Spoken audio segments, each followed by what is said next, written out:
Hello बच्चों, आप सभी का स्वागत है कैरियर टेक एकेडमी में। ठीक है, जैसा कि हमने अभी तक चीजें पढ़ ली हैं, ठीक है, तो इस वीडियो में हम लोग पढ़ेंगे कैरेक्टरिस्टिक्स ऑफ कंप्यूटर। क्या पढ़ेंगे हम लोग? कैरेक्टरिस्टिक्स ऑफ कंप्यूटर पढ़ेंगे। तो अब कैरेक्टरिस्टिक्स मतलब होती है बच्चों विशेषताएं। ठीक है, कंप्यूटर की क्या क्या विशेषताएं हैं, ठीक है, तो हम लोग ये पढ़ेंगे। अब देखिए, इसमें जैसे लिखा है, let us identify the major characteristics of computer. Computer के कुछ महत्वपूर्ण विशेषताएं हम लोग देखेंगे। ठीक है, these can be discussed under the heading of speed, accuracy, intelligence, versatility, memory. ठीक है, ये आपको डिस्कस किया गया है स्पीड में, एक्यूरेसी में, इंटेलिजेंस में, वर्सेटैलिटी में और मेमोरी में। आइए देखते हैं, नंबर 1 क्या है आपका? Speed. As you know, computer can work very fast. It takes only few second for calculation. ठीक है, जैसा कि आप लोग को पता है कि कंप्यूटर क्या है, फास्ट वर्किंग है, बहुत तेज काम करता है, तो इसीलिए इसको कुछ ही सेकंड लगते हैं। किसके लिए? ठीक है, वर्क वेरी फास्ट, और it takes only few second for calculation. ये कैलकुलेशन के लिए कुछ ही सेकंड लेता है। That we take hour to complete, जो हमको घंटों लग जाते करने में। Suppose you are asked to calculate the average monthly income of 1000 person in your neighbourhood. आपसे कहा गया कि आपको कैलकुलेट करना है मंथली इनकम की एवरेज 1000 आदमी की जो आपके पड़ोस में रहते हैं। For this you have to add income from all the sources for all the person on a day to day basis and find out average of each of them. ठीक है, अब इसके लिए आपको क्या करना पड़ेगा? सबकी सोर्स ऑफ इनकम जाननी पड़ेगी, फिर सबको जोड़ना पड़ेगा और फिर उस पर आप एवरेज निकालेंगे। ठीक है, पर कंप्यूटर के लिए क्या करना है, इसमें आपको बहुत समय लग जाएगा। How long will it take? 1 day, 2 days, एक हफ्ता। ठीक है, do you know your small computer can finish this work in few seconds?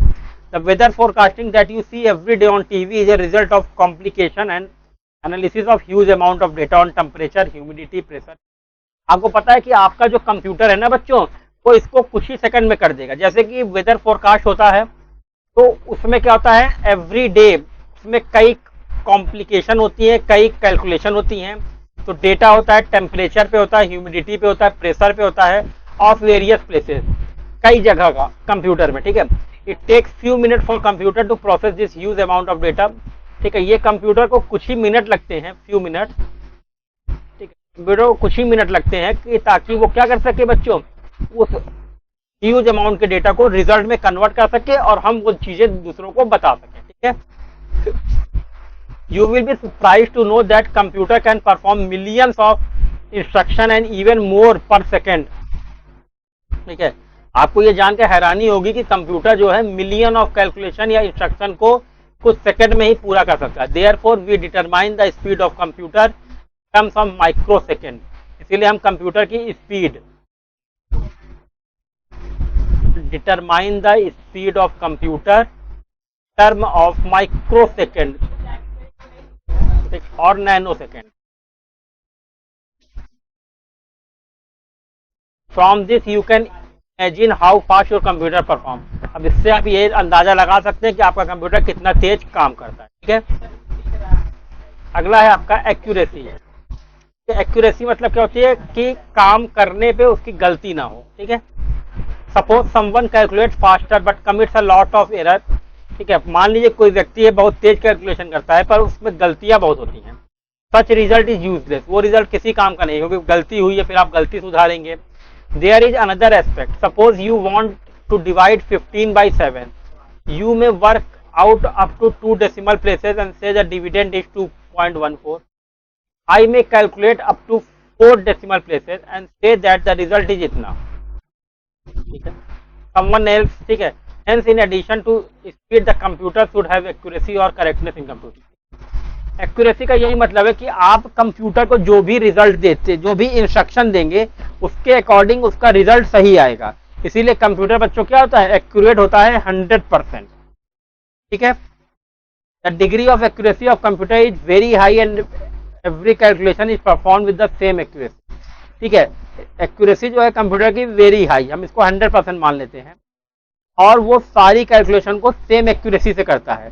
अगर रिजल्ट गलत है तो इसका मतलब इनपुट चेक करिए, इनपुट भी गलत है, इसीलिए वो रिजल्ट गलत आया है। ठीक है बच्चों, The accuracy level is determined on the basis of design of computer. The error in computer are due to human and यही अभी हमने बताया कि अगर एरर है रिजल्ट में तो किसकी गलती है, यूजर की गलती है, ठीक है। The error in computer are due to human and inaccurate data. Intelligence, a computer is free from tiredness, lack of concentration, fidgety etcetera, ठीक है। कंप्यूटर क्या है, थकता नहीं है, उसकी कंसंट्रेशन खराब नहीं होती है, वो कभी आलस नहीं करता है। It can work for our without creating an error, वो कई घंटों काम कर सकता है बिना गलती किए। If millions of calculation are to be perform, computer will perform every calculation with same accuracy. अगर कोई मिलियन ऑफ कैलकुलेशन करना है तो कंप्यूटर उसको एक ही तरह की एक्यूरेसी से परफॉर्म करेगा। Due to this capability it overpower human being, अपनी इसी कैपेबिलिटी डिलीजेंस की वजह से ही क्या करता है, लोगों को ओवर पावर, लोगों से अच्छा काम करता है, ठीक है। Over power human being in routine type of work, इसीलिए डेली के काम में भी ओवर पावर करता है लोगों को, ठीक है। अगला है versatility, it means the capacity to perform completely different type of work, ठीक है। You may use your computer to prepare payroll slip, next month you may use it for, ठीक है। वर्सेटाइलिटी का मतलब है कि कंप्यूटर एक साथ कई काम कर सकता है, ठीक है। क्या कंप्यूटर क्या करेगा, अलग अलग समय पे भी कई काम करेगा। जैसे कि मान लीजिए ह्यूमन बीइंग में क्या होता है, हर आदमी एक पर्टिकुलर काम ही कर पाता है, ठीक है। पर कंप्यूटर क्या करेगा, कंप्यूटर कई काम कर सकता है। जैसे इसमें लिखा है कि you may use your computer to prepare payroll slip, next moment you may use it for inventory management और टू प्रिपेयर इलेक्ट्रिक बिल, ठीक है। अब आप पेरोल बना सकते हैं, अगले महीने आप स्टॉक बना सकते हैं, आप इलेक्ट्रिक बिल बना सकते हैं। तो आप एक ही कंप्यूटर से कई काम कर सकते हैं, एक ही साथ एक ही समय पे भी कई काम कर सकते हैं। जैसे हम वीडियो बना रहे हैं, हम गाना सुन रहे हैं, ठीक है, हम और कोई काम कर रहे हैं, तो एक साथ कई काम हो रहा है। तो वर्सेटाइलिटी का मतलब होता है मल्टीटास्किंग, ठीक है। Power of remembering, computer has the power of storing any amount of information और डेटा। कंप्यूटर क्या करता है, ये आपको कितने भी अमाउंट का डेटा स्टोर कर सकता है। Any information can be store and recalled as long as you require it, ठीक है। कंप्यूटर में कोई भी चीज स्टोर हो सकती है, एनी इंफॉर्मेशन, और आप उसको जब चाहें, जब आपको जरूरत पड़े तो आप उसको क्या कर सकते हैं, रिकॉल कर सकते हैं, फिर से याद कर सकते हैं। For any number of year, आप कभी भी उसको कर सकते हैं। It depends entirely upon you how much data you want to store, ये पूरी तरीके से यूजर पे डिपेंड करता है कि वो कितना डेटा स्टोर करना चाहता है एक कंप्यूटर में, ठीक है। और उसको आप कब डिलीट करना चाहते हैं और कब उसको रिट्रीव करना चाहते हैं, कब उसको देखना चाहते हैं। नो IQ, ये भी एक फीचर है कंप्यूटर के, कंप्यूटर के पास सोचने और समझने की क्षमता नहीं होती है, ठीक है। इसीलिए वो बिना इंस्ट्रक्शन के कोई भी काम नहीं करेगा, ठीक है। यहाँ पे देखिए लिखा है डम्ब, मतलब बेवकूफ है, ठीक है। It can do any work without instruction from the user, वो यूजर के इंस्ट्रक्शन के बिना कोई काम नहीं करेगा। Perform the instruction at tremendous speed and with accuracy, वो क्या करेगा, वो इंस्ट्रक्शन को फॉलो करेगा बहुत तेजी से और उसी के अकॉर्डिंग एक्यूरेसी से रिजल्ट आएगा। It is you to decide what you want to do, ये आप है, मतलब ये यूजर है जो डिसाइड करेगा कि उसको उस कंप्यूटर पे क्या काम करना है, ठीक है। जैसे हम पढ़ा रहे हैं बच्चों, अब हमें इसको कलर करना है तो कंप्यूटर अपने से नहीं करेगा, ये यूजर बताएगा कि आपको ये शब्द कलर करना है, येलो से करना है कि जैसे रेड से करना है। तो यहाँ रेड यूज करना था तो हमने रेड चुना, यहाँ पे येलो था तो येलो चुना, ठीक है। तो ये चीजें ऐसे होंगी, ये यूजर डिफाइन करेगा। No feeling, it does not have feeling और इमोशन, कंप्यूटर के पास कोई फीलिंग नहीं है, कोई इमोशन नहीं है, टेस्ट नहीं है, ठीक है, पढ़ा लिखा नहीं है, एक्सपीरियंस नहीं है। Does it does not get tired, इसीलिए इमोशन नहीं है तो उसको कोई फर्क नहीं पड़ता, वो थकता नहीं है, वो आपका कॉन्टिन्यूअस काम करता रहता है, ठीक है। वो यूजर में भेदभाव नहीं करता है, राजनीति नहीं करता है, ठीक है। उसके लिए कोई पसंदीदा यूजर नहीं है, आप जो भी लोग रहेंगे वो उसके लिए उतना ही काम करेगा, उसी तरीके से। और आखिरी है बच्चों storage, computer has an inbuilt memory where it can store a large amount of data. You can also store data in secondary storage device such as floppies which can be kept outside your computer and can be carry, ठीक है।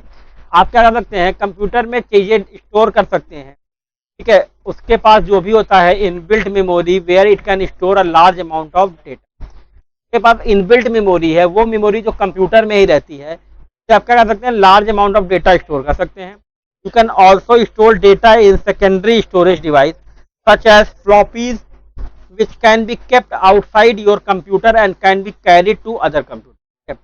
Floppy हो गया, CD हो गया, DVD हो गया, pen drive हो गया, ये सारी चीजें हैं। इससे क्या है, आप डेटा कंप्यूटर से बाहर भी रख सकते हैं और आप किसी के साथ भी क्या कर सकते हैं, शेयर कर सकते हैं। ठीक है बच्चों, आज हमने अभी क्या पढ़ा, हमने पढ़ा है कैरेक्टरिस्टिक्स ऑफ कंप्यूटर, कंप्यूटर की विशेषताएं। ठीक है,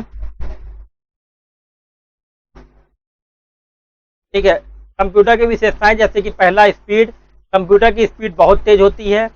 एक्यूरेसी मतलब कि कंप्यूटर एक्यूरेट है, उससे गलती कभी नहीं होती है। अगर गलती होगी तो यहाँ पे देखिए लिखा हुआ है कि the error in computer are due to human और इनएक्यूरेट डेटा, आपने डेटा गलत दिया है या फिर आप क्या किए हैं, आपकी गलती है। डिलीजेंस मतलब कि कंप्यूटर लगातार काम करेगा, कई घंटों तक वो थकेगा नहीं। ठीक है, उसका कॉन्सेंट्रेशन खराब नहीं होगा, वो आलस नहीं करेगा। अगला है वर्सेटाइलिटी, कंप्यूटर एक साथ कई काम करेगा या अलग अलग समय पे भी कई काम करेगा। ठीक है, उसको एक्सपर्ट होने की जरूरत नहीं है, उसको वो काम करना है। ठीक है, यूजर के अकॉर्डिंग वो भी काम बदलेगा। पावर ऑफ रिमेम्बरिंग, कंप्यूटर के पास स्टोरेज पावर होती है, जिससे कि वो चीज़ों को रखता है अपने पास स्टोर करके। तो जब आपको चाहिए तब आप डेटा को डिलीट कर सकते हैं, लूज कर सकते हैं। जब आपको चाहिए तो आप रिट्रीव कर सकते हैं, और जब आपको चाहिए तब आप उस डेटा को स्टोर भी कर सकते हैं, कितने भी अमाउंट का, हाउ मच डेटा। ठीक है, अगला है नो आईक्यू, कंप्यूटर एक डम्ब मशीन है। ठीक है, और कंप्यूटर आपको, तो computer can not take it, अपने से डिसीजन भी नहीं लेता है, सिर्फ और सिर्फ यूजर के इंस्ट्रक्शन पे काम करेगा। जैसे अभी हम येलो कलर से कर रहे थे हाईलाइट, अब हम रेड कलर से कर रहे हैं, तो कंप्यूटर डिसीजन नहीं ले रहा है, ये डिसीजन कौन ले रहा है, यूजर ले रहा है। ठीक है, अगला है नो फीलिंग, इसका मतलब है कंप्यूटर के पास कोई फीलिंग नहीं है, इसलिए सारे यूजर क्या है, सेम है। ठीक है, सारे यूजर क्या है, सेम है। It does not have feeling और इमोशन, टेस्ट, उसके पास कोई टेस्ट नहीं है, उसके पास आपकी तरह थ्योरेटिकल कोई नॉलेज नहीं है। ठीक है, क्वेश्चन नहीं है, इसीलिए वो थकता भी नहीं है, और वो यूजर के बीच में डिफरेंस भी नहीं करता, डिस्टिंग्विश बिटवीन यूजर भी नहीं करता। और आखिरी है स्टोरेज, कंप्यूटर के पास इनबिल्ट मेमोरी होती है, तो वो स्टोर कर सकता है लार्ज अमाउंट ऑफ डेटा। ठीक है, फ्लॉपी हो गया, सीडी हो गया, डीवीडी हो गया, पेन ड्राइव हो गया, ये सब स्टोरेज है। ठीक है, आप डेटा को स्टोर करिए कंप्यूटर के बाहर, और उससे फिर आप कोई भी काम कर सकते हैं, कहीं भी डेटा ट्रांसफर कर सकते हैं। ठीक है बच्चों, आज की क्लास में इतना ही। हमारे साथ जुड़े रहने के लिए बहुत बहुत धन्यवाद है। ठीक है, अगली क्लास में हम लोग अगला टॉपिक पढ़ेंगे। धन्यवाद।